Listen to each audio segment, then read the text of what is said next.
Hi, welcome. Thanks for watching and I appreciate you being here. Today's video is going to be a little bit different. Today, I'm doing something that I've never done before, which is a case study. This one is a case study about juggling debt, saving, and investing. This is somebody who has student loans, but also wants to buy a house and retire on time. They are wondering how they could optimize their finances. In order for me to do the case study, I'm going to give you some context. You will get a little bit of background on the family finances as well as the family itself, what prospects they have, as well as what strategies they've employed so far, what their goals are, and then I'm going to do an evaluation of their overall condition, and then I am going to see if I can give them an improved action plan. Finally, at the end, I'm going to give some additional tips that might be helpful both to the person in question who finds themselves in that situation, as well as to anybody else who might be watching, because it is general advice. And then of course, at the end, I'm going to provide some references for you to do your own research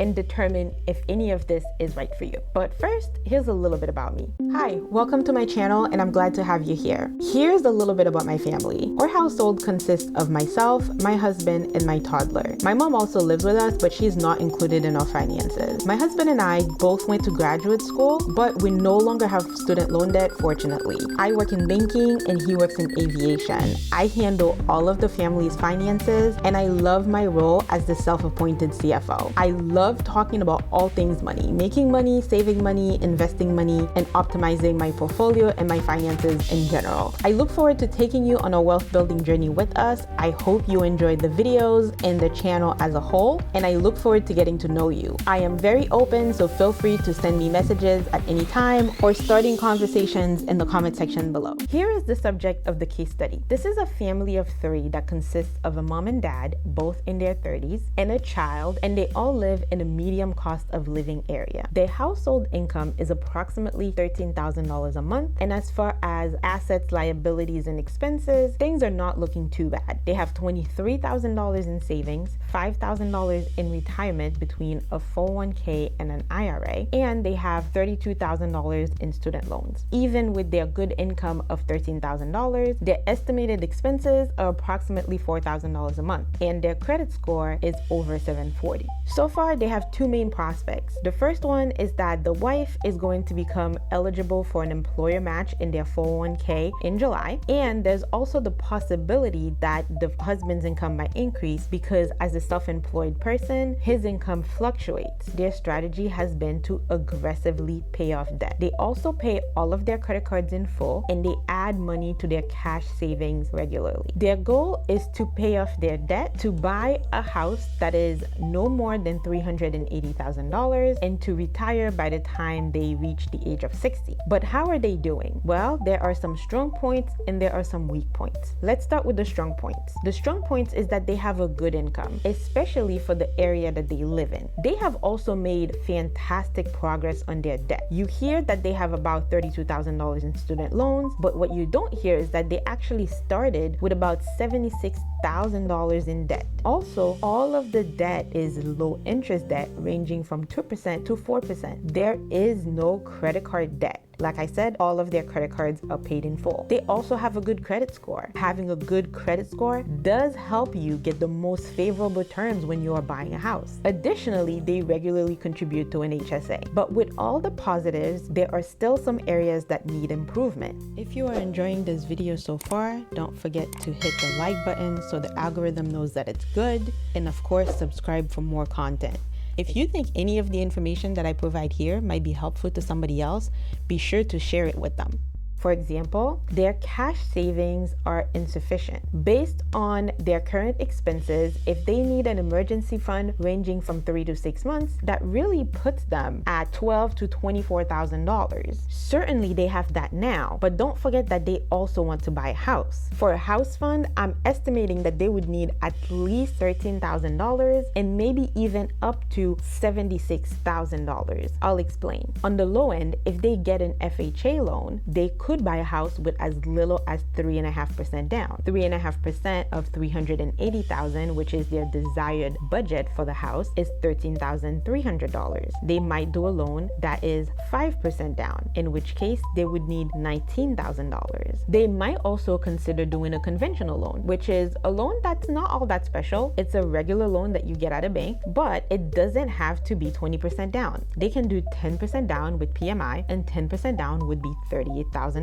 Or if they want to avoid PMI altogether, they would have to do 20% down, which is $76,000. So we're talking a house fund of a minimum of $13,000 and an emergency fund with a minimum of $12,000. And once you do become a homeowner, I don't suggest that you do the minimum emergency fund. You really should be aiming for the 6 months, which they currently do have the 6 months of expenses.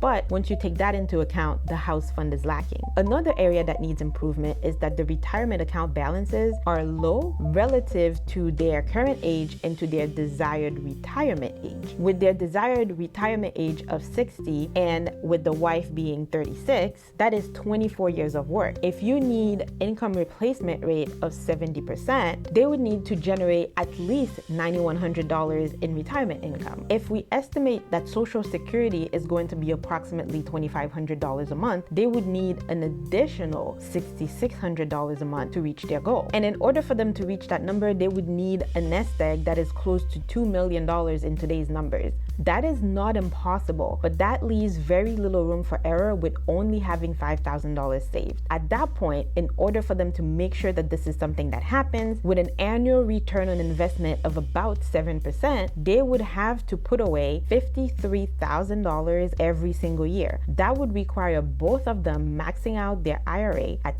$6,000 a year each, and as well as maxing out the employer-sponsored retirement plan, which as of 2022 is $20,500 each. Certainly, the husband, as being self-employed, does not have an employer-sponsored retirement plan, but he can always do a solo 401k in order to put away more than the $6,000 in the IRA. What should they do? Personally, when I make an action plan, I follow the SMART goals principles. SMART is an acronym that stands for specific, measurable, achievable, relevant, and time-based. Specific, they already have that covered. They know exactly what they want. Measurable means you have a way to evaluate it. Having a goal that is specific does allow you to track your progress. Achievable means that it has to be realistic. Fortunately, they are young enough and they have enough time on their side to reach their goal. Their goals are realistic. Relevant means that it makes sense for your situation, and it makes sense that somebody would want to retire in their 60s, pay off their debt, and it makes sense that a young family would want to own their own home. And the goals have to be time-based. That's not quite clear, but we can help. Now, when it comes to time, here's a reminder. Short-term goals are goals that you want to achieve anytime between today and 2 years from now. Medium-term goals are goals that you want to achieve within the next 2 to 5 years. And long-term goals are goals that you want to achieve 5 or more years down the road. So with that in mind, let's see how we can put these goals in chronological order. The first goal is home ownership. I see that as a short-term goal, something that they can achieve within the next 18 months. In order for them to achieve that, they're going to have to increase their emergency fund. They're going to have to increase their down payment. On top of that, or should I say, in order to achieve that, some of the things that they can do is increase their income, decrease their spending, or some combination of both. The debt payoff, I put that in medium term. That is something they can achieve within the next 2 to 5 years. That doesn't mean that they shouldn't pay their debt. It just means that they might not pay off the full balance before that time. They absolutely should still continue paying the minimum on the debt until their savings are sufficient in order for them to achieve that homeownership goal. And in a little bit, I'm going to talk about why that is. But before I do that, let's get to the long-term goals. The goal is to retire by 60. Given the wife is 36, that is 24 years from now. One of the things that they should be doing is getting their employer match. At least for the wife who does work for somebody else who offers a match. The next thing that they should be doing, both of them should be maxing out their Roth IRA. Once they become over the income limit for the Roth IRA, they can do a traditional IRA or they can do a Roth conversion. Next, they should be putting extra amount into maxing out their 401k and then subsequently maxing out their HSA. The reason why they would be doing all of these things, these are all funds that they need to put away that will grow grow over time and reach that $2 million balance that they need to retire by 60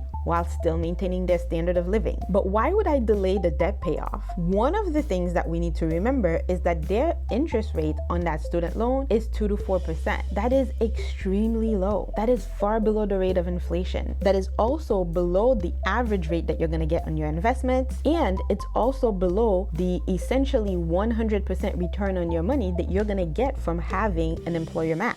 You don't want to be missing out on any of that because you are trying to pay down a 2 to 4% interest rate debt really fast. But these are just the basics. Here are some additional tips. While you are saving, when you have cash and you want to protect it from inflation, whether it is cash that you are using towards a medium-term goal or it is cash that you're using as your emergency fund, one of the ways that you can do that is to protect it with I-bonds. I have 2 videos on I-bonds where I discuss my strategy, and I will link them in the description box below. Also, please remember that you should not be investing money that you're going to need in the short term. Things like your emergency fund and your down payment money should not be in stocks. Stocks are a long game. You don't want to put yourself in a position where the market goes down, you need access to that money, and you're selling at a loss. If you need proof, just look at the year-to-date performance. Everything is down. PMI is not ideal, but that should not be the sole barrier keeping you from home ownership. I have a video on PMI that you can refer to where I go into more detail on the topic. Again, I will be linking it in the description box below. Tip number 4, look for down payment assistance in your area.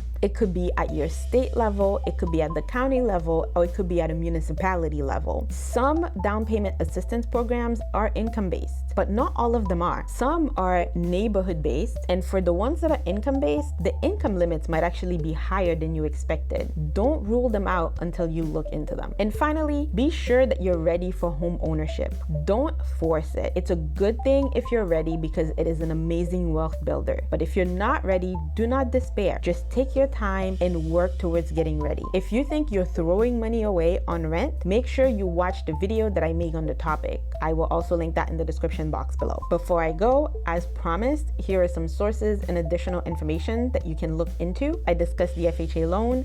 There is a website, there is a page on the HUD website where they talk about them. You can look at the IRA contribution limits on the IRS website. You can also look at the 401k contribution limit as well as the HSA contribution limits. But before you go, as always, I love hearing from you. So please leave me your thoughts on what you think of this case and my recommendations. What would you do differently if you were in that person's shoes? Also, what other tips do you think this family can benefit from? Leave your responses in the comment section below, and I will see you in the next one. I would like to continue sharing my thoughts on all things money with you. So I would appreciate it if you could help out the channel by liking this video and sharing it with anyone you think might benefit from it. If you want to see more content, be sure to subscribe and hit that notification bell so you can know when new videos come out. I'll see you in the next one.